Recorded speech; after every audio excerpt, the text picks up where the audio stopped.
Get rid of that inferiority complex.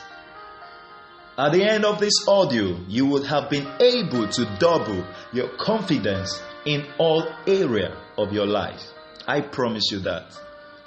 We all experience our own bouts of self-doubts and anxiety from time to time. Inferiority is a common feeling we share at some point in our lives. This is a struggle that we all face, especially in our teenage years. Without this feeling of inadequacy, we wouldn't find the desire to better ourselves. Therefore, the feeling of inferiority is essential to personal growth and development. Before we proceed, it is essential to define clearly what is inferiority complex. Inferiority complex is an unrealistic and a false feeling of general inadequacy. Yes, I say general inadequacy. It could be this or that, something you have identified, or an attitude you yet display that you don't realize it's manifesting out of inferiority complex. But when a higher developed person stays around you, he can tell that this attitude is the cause of the feeling of inferiority. That is why, with this audio, as you listen and you get to know how or what are the signs of inferiority complex, the moment you can recognize this, you are halfway to getting rid of inferiority complex. Now, this brings us to the big question. How do I know that I have inferiority complex? 1. When you are most comfortable fading into the background, you have an inferiority complex problem. This is also known as the avoidant behavior or the avoidant behavior. You don't just want to be standing out, to be seen standing out. You always want to be in the background where nobody can identify you. You are comfortable always in the crowd. There is a problem. Now, for instance, if you avoid putting yourself out there, maybe approaching someone new or in a social gathering, you are afraid of, should I call it, rejection. The fear of rejection is one of the reasons why people are simply saying, it's better I remain where nobody notices me. But I tell you, if you don't get rid of that attitude by embracing self-development, everyone around you will come to the point where they notice how discomfort you are or you feel with yourself. Number 2, are you very sensitive to criticism? People with inferiority complex are highly sensitive to what others think about them. And they often take up offense even when the other person meant no offense towards them. Number 3, do you find fault in others?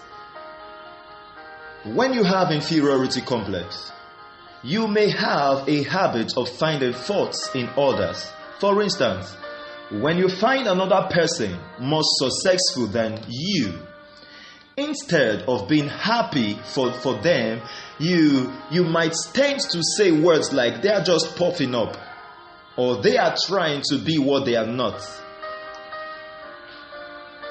Number 4, do you bully others?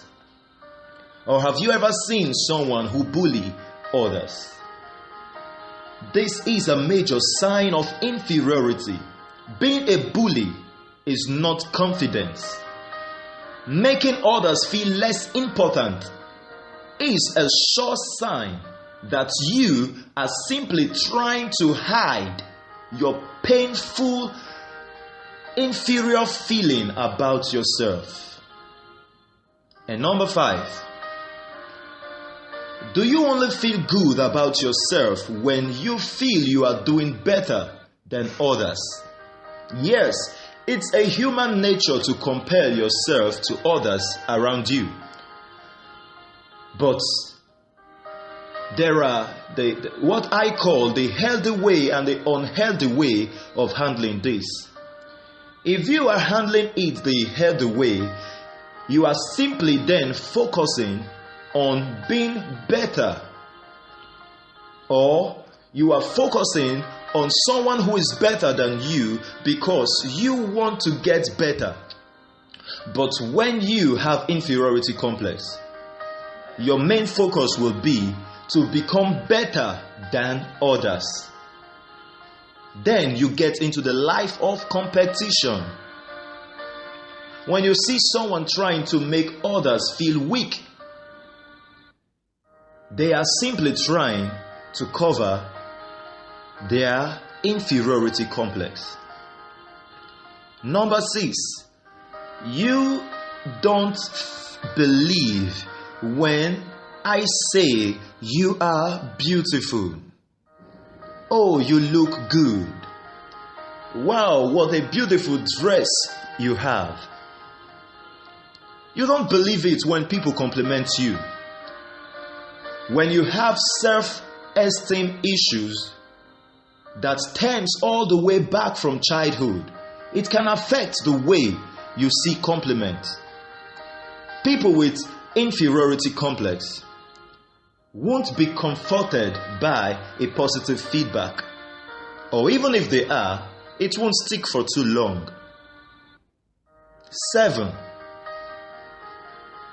when you are quick to assume the worst, it's a sure sign of inferiority complex. I have noticed that the number 1 red flag that equals an inferiority complex is when someone blows off others for the smallest reasons. For instance, if a date cancels for a good reason, you will not take your time to find out why what happened that the other person didn't show up. You would refuse to set up another date because you would quickly assume that you are probably not attracted to that person, or that person is not attracted towards you. People who give up easily are typically those with an inferiority complex.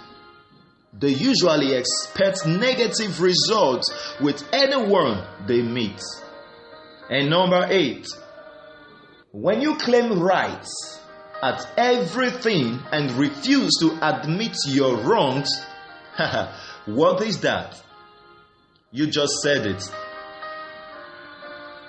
At the end of the day, everyone has strengths and weaknesses. There is no reason why anyone should feel like they are less than anyone else. Here is the secret of managing self-esteem issues and always performing at your best wherever you find yourself. See, once you catch this secret, I promise you, this is the reason why you have been listening to me. Firstly, simply understand this fact. You are not better than anyone, but you are better than everyone because you are unique and dynamic in your own way, and no one, I repeat, no one before now and after you can ever be like you. You are special. And secondly, simply understand the fact that at some point, everyone is trying to be so conscious to act better in front of others. Here is the secret. They are always thinking, how am I doing? And that also is going on in your own head. Self-consciousness. That is the major reason why you have ever felt inferior. How am I doing? You want to present yourself better. You want to be good at everything you're doing, and you are just trying to compel yourself to do well in front of everyone. So you are always conscious, how am I doing? And this immediately gives you a sense of limitation. You no longer become free. You no longer become your own self. And if you're not careful, you start acting out like someone else. So you would rather from today focus on what others are thinking about themselves. Did you get that? Start thinking about what others are thinking about themselves. Whether you are performing on stage, or whether in a conversation, or whether in an interview, wherever you might find yourself, the shift of your focus from yourself to the other person, whether superior to you or subordinate to you, once you can shift your focus from yourself to the other person's thought about him or herself, guess what? You will automatically boost your self-confidence before anybody. And you will begin to enjoy a high sense of freedom.